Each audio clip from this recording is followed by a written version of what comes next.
दोस्तों, क्या होगा अगर मैं आपसे बोलूं, आप चाहे जिस किसी भी फील्ड में हो, आप कभी कामयाब नहीं हो सकते। आप चाहे जितनी भी कोशिश कर लो, आपका कुछ नहीं होने वाला। तो आपका रिएक्शन क्या होगा? या तो आप मेंटली डिप्रेस हो जाओगे, या फिर एक समझदार इंसान की तरह मेरी बातों को इग्नोर करोगे और आगे निकल जाओगे, क्योंकि उसी वक्त आपको एहसास हो जाएगा ये क्या फालतू की बातें हैं। लेकिन ऐसा मैं नहीं बोल रहा हूँ, ये एस्ट्रोलॉजर्स का कहना है कि अगर आपकी कुंडली सही नहीं है तो आप चाहे जितना हाथ पैर मार लो, आपका कुछ नहीं होने वाला। अगर आप भी उन लोगों में से हो एस्ट्रोलॉजी में बिलीव करने वाले, तो ये वीडियो स्पेशल आपके लिए है। लेकिन अगर आप उन लोगों में से हो जिनका एस्ट्रोलॉजी से कोई दूर दूर तक रिश्ता और नाता नहीं है, फिर भी आपको ये वीडियो देखनी चाहिए ताकि आप समझ सको क्यों एस्ट्रोलॉजी में बिलीव नहीं करना चाहिए। हम भारत की बात करें और ऑस्ट्रेलिया की बात करें तो दोनों ही टीम में जो प्लेयर्स हैं बड़े अच्छे हैं और बॉलर्स दोनों ही बड़े दम के हैं। लेकिन इस बार जो भारत की टीम है उसमें रोहित शर्मा का जो हॉरोस्कोप है बहुत ही स्ट्रांग है। सूर्य का दिन है तो सूर्य और शनि आपस में शत्रु हैं और बृहस्पति हमारा 3 अंक है बृहस्पति का,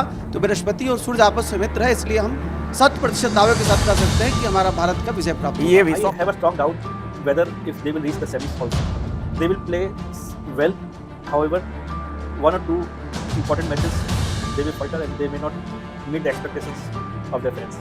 वीडियो में आगे बढ़ने से पहले ये जानना जरूरी है कि एस्ट्रोलॉजी है क्या। एस्ट्रोलॉजी एक टाइप का भविष्यवाणी है जिसमें सूरज, चांद, सितारे और प्लैनेट्स के जरिए ज्योतिष भविष्यवाणी करते हैं। चाहे वो इंसानों की जिंदगी के बारे में हो कि कौन इंसान अपनी लाइफ में कामयाब होगा, किसे जॉब मिलेगी और किसे जॉब नहीं मिलेगी, या चाहे वो मौसम का हाल बताना हो कि कब बारिश होगी और कब बारिश नहीं होगी। एस्ट्रोलॉजर्स का ये मानना है कि आसमानी प्लैनेट्स लोगों को प्रभावित करते हैं या संकेत देते हैं। एस्ट्रोलॉजर्स एक खास समय पर प्लैनेट्स के पोजीशन का यूज करके काम करते हैं। जैसे किसी के पैदाइश का टाइम, एक चार्ट बनाने के लिए धरती के किसी खास जगह से आसमान की तरफ ध्यान केंद्रित करते हैं और इसी चार्ट को कुंडली या जन्म कुंडली भी कहा जाता है। एस्ट्रोलॉजी और एस्ट्रोनॉमी ये दोनों सितारों और प्लैनेट्स को स्टडी करते हैं, लेकिन इन दोनों के मकसद और गोल्स बहुत अलग है, क्योंकि एस्ट्रोनॉमी एक नेचुरल साइंस है जो आसमानी प्लैनेट्स और यूनिवर्स को समझने के लिए मैथमेटिक्स और पैमाइज का यूज करता है, और एस्ट्रोलॉजी एक सूडो साइंस है जो इंसानों की जिंदगी में चल रहे मसलों को जाहिर करने के लिए आसमानी प्लैनेट्स का यूज करती है।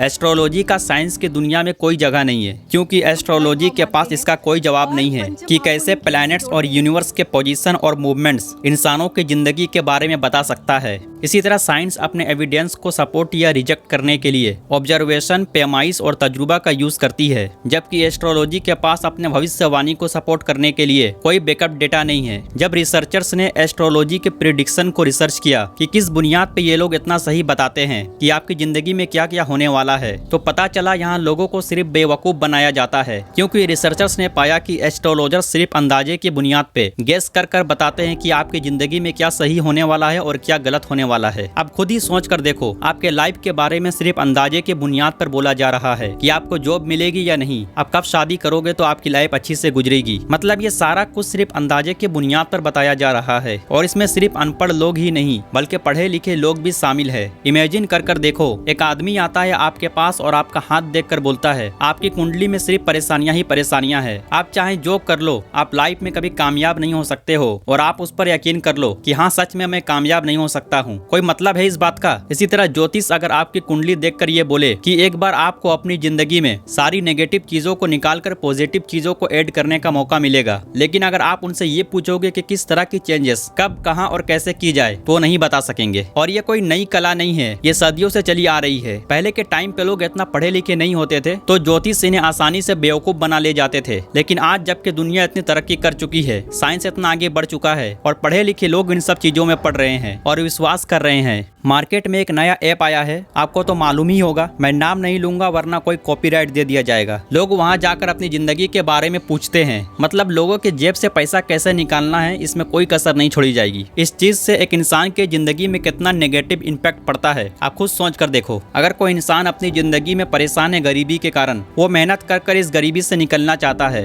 लेकिन कोई एस्ट्रोलॉजर से ये बोल दे मेहनत कर कोई फायदा नहीं है, आपकी जिंदगी में हमेशा के लिए गरीबी लिखा हुआ है, उस इंसान पे क्या बीतेगा? वो हमेशा अपने आप को कोसता रहेगा कि मेरी ही तकदीर में ये क्यों लिखा हुआ है, मैं क्यों इस गरीबी से बाहर नहीं निकल सकता हूँ। एस्ट्रोलॉजी का दुनिया भर में बहुत बड़ा मार्केट है, लेकिन सबसे बड़ा अगर कहीं मार्केट है तो वो इंडिया में है, क्योंकि यहाँ के लोग अंधविश्वास में बहुत जल्दी भरोसा कर लेते हैं और इन सब चीजों में ऐसे ही लोगों को टारगेट किया जाता है जिनकी फैमिली में प्रॉब्लम्स चल रही गई है, जिनको समझ नहीं आ रहा है कि जिंदगी में करना क्या है। फेमस पॉप सिंगर रिहाना, जो अभी रिसेंट अंबानी के बेटे के प्री वेडिंग में आई थी, उसने अपने करियर्स के शुरू में एस्ट्रोलॉजर से पूछा था अपने करियर्स को लेकर, तो उसे जवाब मिला था कि उसके पास एक यूनिक पर्सनैलिटी है, वो आगे जाकर बहुत मशहूर होगी और उसे इस मकाम तक पहुंचने के लिए कोई परेशानी नहीं उठाना होगा। लेकिन असल में रिहाना को यहां तक पहुंचने में बहुत सारे चैलेंजेस और कंट्रोवर्सीज का सामना करना पड़ा, लेकिन उसने इन सब चीजों को ओवरकम किया। उसके बाद एक ग्लोबल आइकन बनी। इसी तरह सुपर स्टार सिंगर बियोंस, एस्ट्रोलॉजर्स के अकॉर्डिंग इसकी जिंदगी में बहुत सारी परेशानियां हैं और इन सब चीजों को ये ओवरकम नहीं कर सकेगी, लेकिन इसने इन सारी परेशानियों को ओवरकम किया और म्यूजिक इंडस्ट्री की दुनिया में एक बहुत बड़ा नाम बनाया। ऐसे बहुत सारे एग्जांपल्स मौजूद है जहां एस्ट्रोलॉजर्स ने कुछ और बताया और हुआ कुछ और। 99% ये प्रेडिक्शंस गलत होते हैं। गलती से एक प्रेडिक्शन सही हो जाता है तो लोग इस पर यकीन कर लेते हैं। ये तो कोई कॉमन इंसान भी कर लेगा, इसमें क्या खास है। अगर कोई इंसान 100 तीर चलाता है, उसकी निशान अच्छी नहीं है, तो भी उम्मीद है कि एक तीर असल जगह पर लग ही जाएगा। लोग ऐसी चीजों को समझ नहीं पाते हैं और इन सब चीजों में फंस जाते हैं। अनपढ़ आदमी ये सब करे तो समझ में आता है, लेकिन पढ़े लिखे लोग ये सब करते हैं तो फिर बोलने के लिए कुछ बचता नहीं है। उम्मीद करते हैं वीडियो इन्फॉर्मेटिव लगा होगा। मिलते हैं फिर किसी अगले वीडियो में।